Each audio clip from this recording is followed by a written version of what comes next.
Salut à tous, bienvenue dans cette nouvelle vidéo. Nono est avec nous, salut Nono.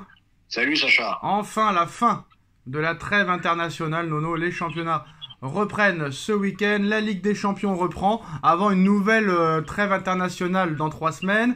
Pas de blessure côté Paris. Demain 21h, Parc des Princes. Ce soir Monaco qui peut prendre 4 points d'avance, Nono. Si Monaco gagne, t'as déjà la pression, donc il va falloir très clairement ne plus faire trop d'erreurs maintenant, hein. Il va falloir plus perdre de points en route. Là, Monaco-Lille, donc attends, c'est un match difficile aussi pour Monaco. Mais comme tu as dit, si Monaco gagne, ça fait 4 points d'avance. Pression sur Paris, pression sur Marseille, etc., etc. Et on repasse au dossier Kylian Mbappé, Nono. Le Real Madrid regrette d'avoir fait venir Kylian Mbappé. Ce n'est pas du tout ce qu'ils attendaient de lui.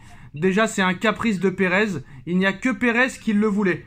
Et par contre, Nono, il y a d'autres personnes qui disent que c'est Pérez qui n'en voulait pas et que c'est son conseil d'administration qui l'a forcé à le prendre parce que économiquement c'était de l'or. Alors qui croire? Écoute, là c'est le problème, c'est pas qui croire. Le problème c'est qu'on sait tous que le Real n'avait pas besoin d'Mbappé.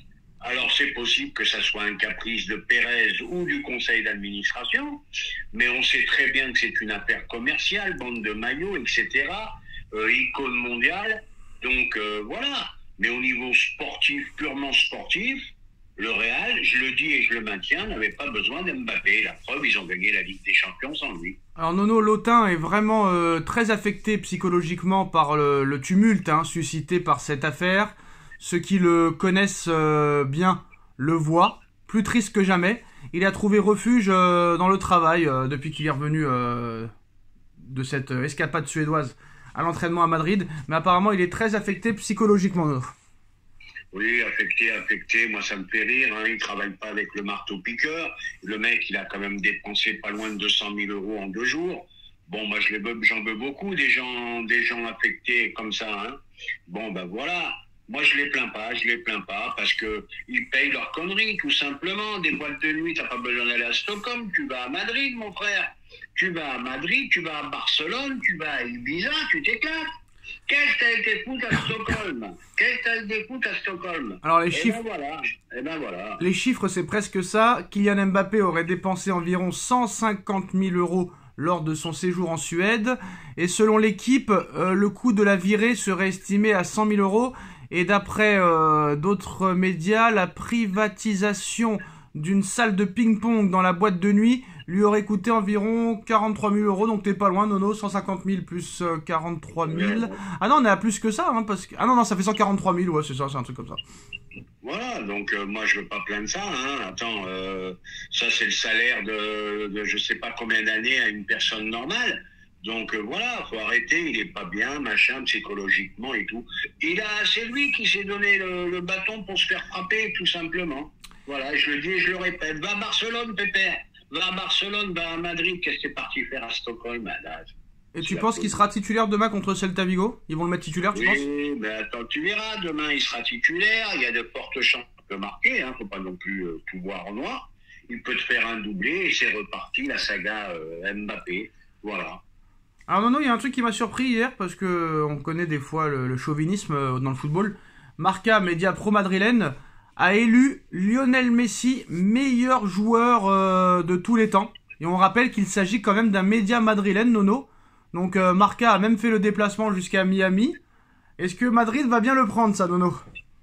Il risque de mal le prendre, le Barça va être content. C'est c'est logique. Pour moi, c'est le meilleur de tous les temps, à mon avis. J'ai regardé encore des vidéos de lui, c'est phénoménal ce qu'il a pu faire, ce mec. Alors Nono, j'ai pas souvenir d'un mec, j'ai vu une action hier sur une vidéo, il dribble carrément toute l'équipe adverse. Je dis bien 7 ou 8 joueurs, il dribble. Et il marque un but splendide, et il l'a fait 150 fois, ça. Non, phénoménal. Et même si c'est que contre la Bolivie, mettre un triplé quand même à 38 ans ou 37 ans, c'est quand même pas mal à cet âge-là. J'ai revu le match hier. Bon, la Bolivie faible, d'accord, mais c'est quand même une équipe qui a encore sa chance pour se qualifier pour la Coupe du Monde. Comme tu as dit, 37 ans, 38 ans, mais les passes décisives, les buts magnifiques.